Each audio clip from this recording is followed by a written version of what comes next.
大家好，我是邱平，我现在来到了河南嵩山少林寺。提到少林寺，大家一定会想到72绝技。我来之前查了资料，了解得到景区呢每天上午都会有武术表演，会向我们展示少林寺的一些绝技。不知道今天能不能碰到，因为我现在来的比较晚，快12点钟了。如果能够看到这些少林寺的绝技，真的是不虚此行啊！现在进去看一看。少林文化，人类遗产，少林寺可以说是闻名于世界啊。特别是少林武功受到海内外的追捧。来到少林寺里面，到处能够看到这些有关于少林文化的内容。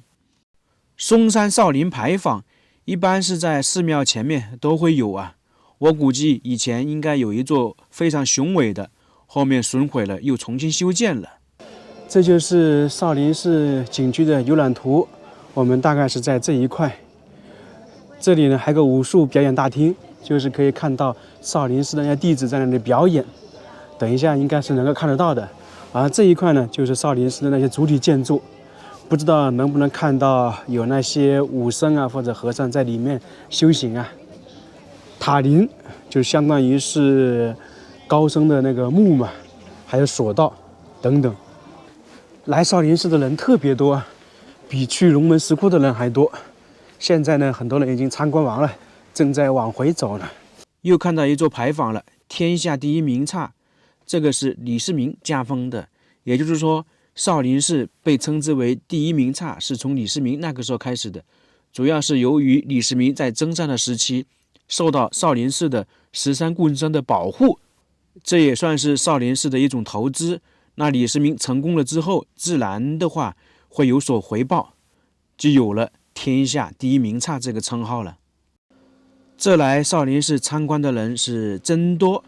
少林寺呢是一座古老的寺庙，始建于北魏时期，到现在已经有1500多年的历史了，是当时的孝文帝为了安度印度的一个高僧而兴建的一座寺庙。你像河南有很多寺庙历史都是非常悠久的，少林寺、白马寺等等。这座寺庙呢，因坐落于嵩山腹地少室山茂密丛林之中，故名少林寺。少林寺不仅是禅宗的发祥地，还是中国功夫的发祥地，禅宗主庭、功夫圣地之称，被誉为天下第一名刹。一直都有这样的说法：天下功夫出少林，少林功夫甲天下之说，是世界文化遗产。特别是上个世纪一部电影《少林寺》大获成功之后，这座寺庙的名声便是一日千里，无数的外国人涌至少林寺，希望能够学习中国功夫。很多外国政要也来参访过少林寺。到底少林寺有没有功夫呢？这肯定是有的。我们现在看到少林寺这些建筑呢，主要是供大家参观的，可能那些少林弟子练武不在这个地方，而且这些建筑呢，大部分是重新修缮的。少林寺可以说是无人不知，无人不晓，随时随地啊都有很多人来这里旅游。我们前方看到的那栋建筑呢，是少林寺的大门，也是叫做山门。俗话说深山藏古寺，寺庙一般都是建在深山，所以第一道门叫做山门。这个少林寺的山门是清代的建筑，清朝雍正时期修建的。不过呢，在上个世纪20年代，少林寺大部分建筑被损毁了。这个是1974年重新修建的，是一座面过山尖的单檐歇山顶建筑，它坐落在2米高的砖台上面。其实很多寺庙的建筑，包括一些宫殿，它不会直接建在地面上的，而是有那种好几米高的基座。在山门前有石狮一对，雌雄相对，是清代雕刻的。这个石狮雕刻的还挺精美的，基本上来的游客都会在石狮这里留影，照后面少林寺。山门比较特殊的是那一块匾额，这3个字呢是康熙皇帝亲自写的。我们说乾隆的御笔很多地方能够看得到，康熙的是比较少啊，难得一见。像南京明孝陵的智龙唐颂是康熙写的，以及山西的皇城相府也有康熙留的字。现在我们去少林寺里面转一转。进来了，这里面就是少林寺，一进来就看到很多碑，这些就是少林寺的历史啊。一走进来就发现这个院落里面有很多树木。经常我们走一些古村落或者一些城镇，都会说，你看这个地方历史悠不悠久，看它的树龄是多少就知道了。少林寺的历史大概是1500年，而我们现在看到这些树木呢，非常巨大，基本上也是有1400-1500年的历史，它相当于是一直伴随着少林寺。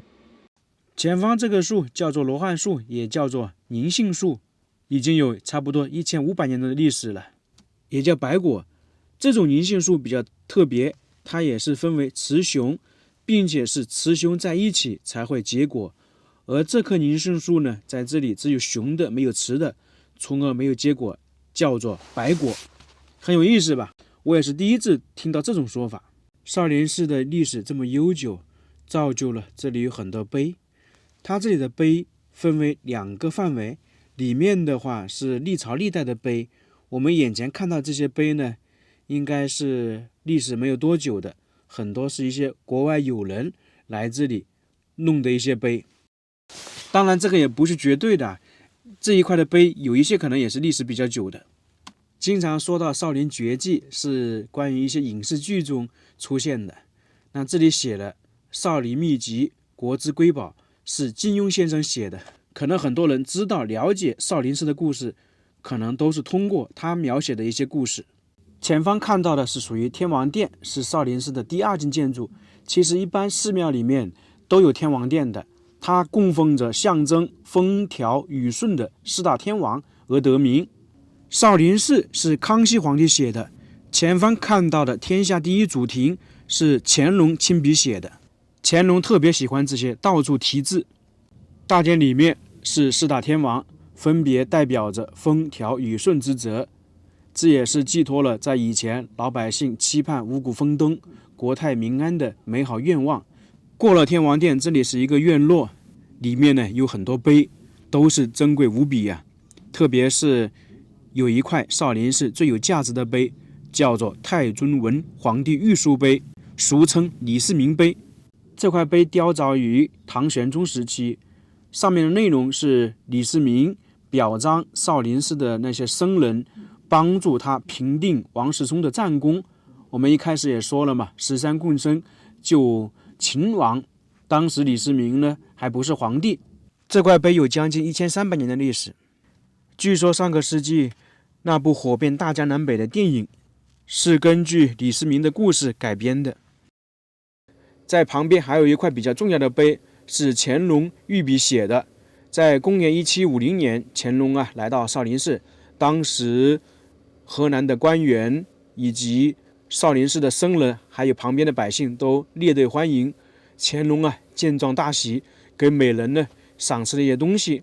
乾隆在西域中浏览了各殿，观赏了很多石刻，并且当天晚上好像是说住在方丈室，留下了3首诗、5块牌匾和4副对联。现在我们看到这块碑文也是乾隆写的。看到有僧人在这里了，不知道有多少，等一下我们再看看能不能碰到。再往前走是大雄宝殿，这是寺庙里面必不可少的一栋建筑，一般也是寺庙里面最宏伟、最气派的建筑。为什么会叫大雄宝殿呢？在佛教中，大雄是释迦牟尼的称号之一，大指的是包含万有，雄说的是摄伏群魔，宝是指佛家3宝也。又碰到一位僧人，我估计我看到的这些僧人应该是在大雄宝殿或者其他殿宇里面值班，大家觉得是不是？现在看到的是方丈室，是方丈起居和理事的地方。当时的乾隆皇帝他来到少林寺，晚上就住在这个里面，从而称之为龙庭，和皇帝的行宫一样。当然那个时候的方丈室跟现在有所区别。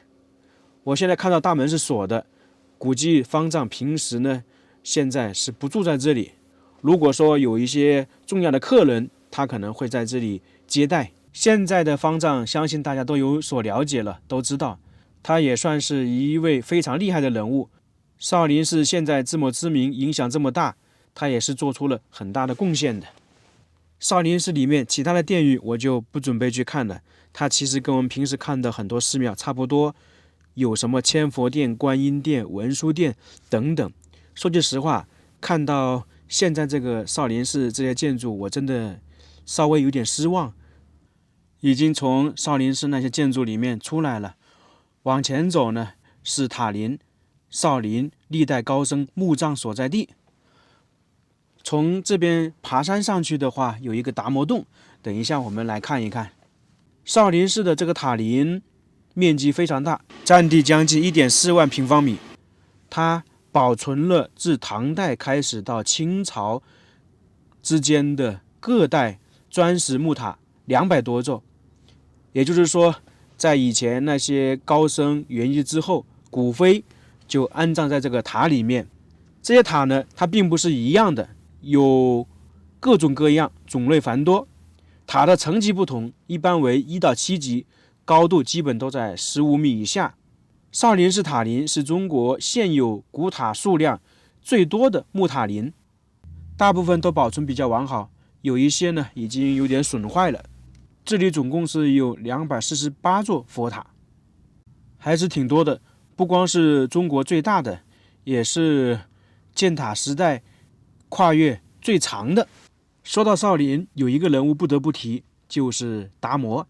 现在呢，我们去达摩修炼的地方看一看，是要爬山上去的，就在远处的山顶上面，估计要走很长一段时间。达摩是菩提达摩，南印度人，他从印度来中土，应该算是传教。在他来到之前，中土呢已经有自己的教派，那么来到之后，他想炫耀自己的教派的话，就会被当地这些所排斥、所反对。我们看一部影视剧中也可以看到，当时达摩呢是受到很多人的排挤。按照传说，达摩看到这种情况之后，他也觉得不能这样继续下去，于是呢就来到了少室山上面的一个石洞进行修炼，称之为闭关。爬山好累呀，我差不多走了2个小时才快到了，真的是望山跑死马的感觉，太累了。这个完全爬山的话，估计有2公里。这就是达摩洞，因达摩曾在此修行9年而得名，也可以说是面壁9年。其实我有点奇怪，也有点疑问，他真的能够在这样一个小小的洞里面待9年吗？这个洞才几平方米，洞中有达摩的塑像，我就不进去拍了。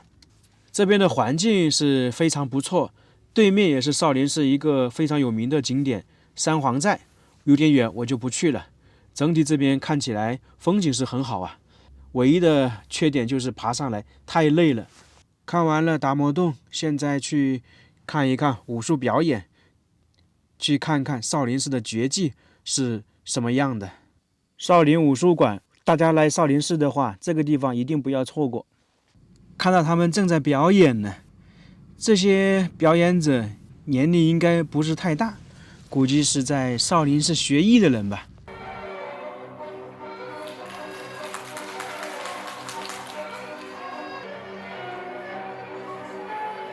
还邀请了几个人去学习。稳住！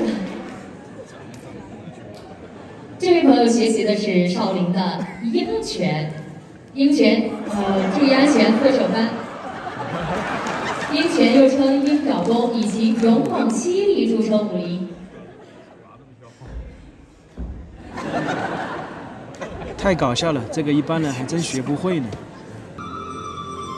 小师傅为大家展示的是2指禅功。这样2根手指做佛撑，有几个人能做到？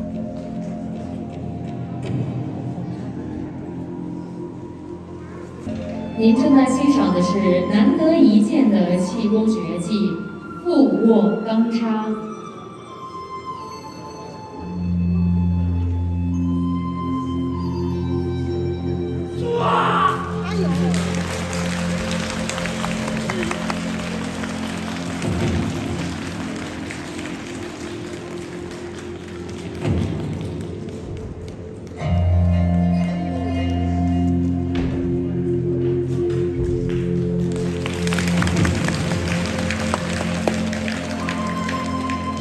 这个挺震撼的，如果没有真本事的话，绝对不行。这是危险动作啊，请勿模仿。我在这里面待了几分钟，看到他们表演了一些，感觉这些人还是有一些真本事的。在这表演的都是一些年轻人，我猜想，如果是年纪大一点，他的功夫、他的本事应该还更强一点。以前经常在影视剧中看到少林功夫，今天来到少林寺呢，真真实实的在现场看到了。来到少林寺看那些建筑，感觉是比较失望。在这里看这些武术表演，还是有一点收获，算是不虚此行。传说的少林功夫终于见到了，也算是大开眼界。那这个视频我们就看到这里，非常感谢大家，我们下个视频再见。